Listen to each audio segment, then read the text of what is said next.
Telugu Desam party నాయకులకు ఒకటే విజ్ఞప్తి చేస్తున్నాను.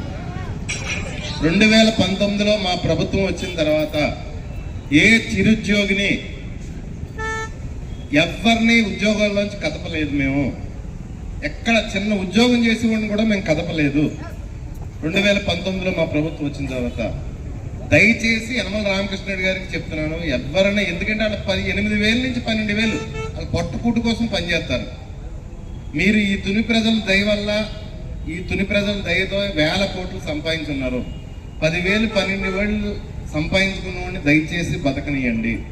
ఎందుకంటే ఇలా ఓపెన్గా ప్రజల్లో ఉన్నప్పుడు అబ్బాయి నేను ఎవరిని ఇబ్బంది పెట్టను, నేను ఎవరు ఉద్యోగాలు తీయను, ఎవరిని తీయొద్దని మీరు ఓపెన్గా ప్రజల్లో ఉన్నప్పుడు మాట్లాడుతున్నారు. కానీ మీరు అధికారులను పిలిచి అందరు ఉద్యోగాలు తీసేయమని చెప్పి వ్యక్తిగతంగా పర్సనల్గా చెప్తున్నారు. ఆ తొంటర రాజకీయాలు చేయకండి దయచేసి. నేను చేయట్లేదు ఆ తొంటర రాజకీయాలు, మీరు చేయకండి.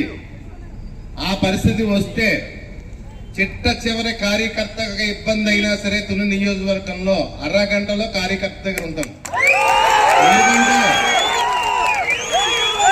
ఎందుకంటే నన్ను 2014 నుంచి చూశారు. ఎన్నోసార్లు పోలీస్ స్టేషన్ల బయట ధర్నాలు చేయడం, లేకపోతే ప్రభుత్వ ఆఫీసుల దగ్గర ధర్నాలు చేయడం, బైఠాయించడం అది నాకు కామన్. ఇప్పుడేం కొత్తగా ఉన్నది కాదు. ఆ పరిస్థితులు వస్తే ఖచ్చితంగా తిరుగుబాటు చేస్తాం. 5 సంవత్సరాలు సమయం ఇచ్చారు మీకు, ధర్మంగా ప్రజలను పరిపాలించండి. అంతేగాని వికలాంగుల్ని 10,000కి 12,000కి ఉద్యోగాలు చేసే వాళ్ళు కడుపు మట్టి గట్టిపోతాను కొట్టొద్దని చెప్పేసి యనమల రామకృష్ణ గారు విన్నవించుకుంటున్నారు.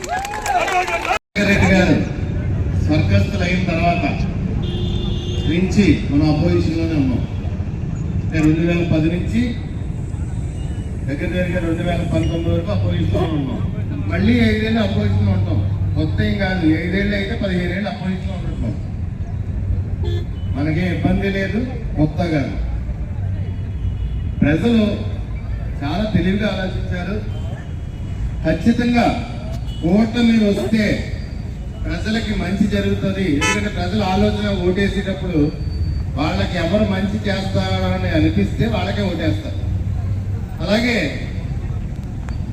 మనకన్నా కూటమి ప్రభుత్వం వస్తే మంచి చేస్తారు అని చెప్పి ప్రజలు ఆలోచన చేసి ప్రజలు కూటమికి పట్టం కట్టారు.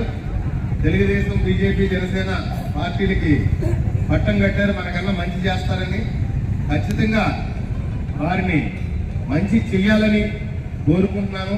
అదేవిధంగా మన పక్కన కూడా చిన్న చిన్న తప్పులు ఉన్నాయి.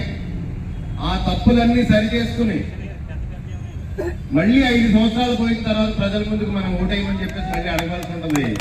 మనం మన పక్కన ఉన్న తప్పులన్నీ కూడా సరి చేసుకుందాం. ఖచ్చితంగా ఇక్కడ ఉన్న ఎంపీడీసీలకి, సర్పంచ్లకి, వార్డు కౌన్సిలర్లకి, వార్డు మెంబర్లకి అందరికీ నేను చెప్తున్నాను, ప్రభుత్వం వేరు, పార్టీ వేరు.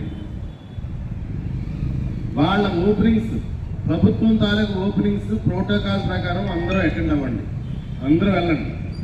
వాళ్ళ పార్టీ పనులకి మనం అంటలేదు కదా, ప్రభుత్వం పనులకి వెళ్తున్నాం. ఖచ్చితంగా వెళ్ళాలి. మంచి ఉంటే మంచిగా పొగడాలి, చెడు ఉంటే ఖచ్చితంగా ఖండించాలి.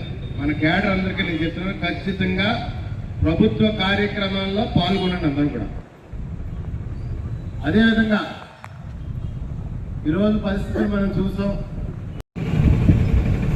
రాష్ట్రంలోని కేంద్రంలో కూడా కూటమి ప్రభుత్వం ఉంది. ఈరోజు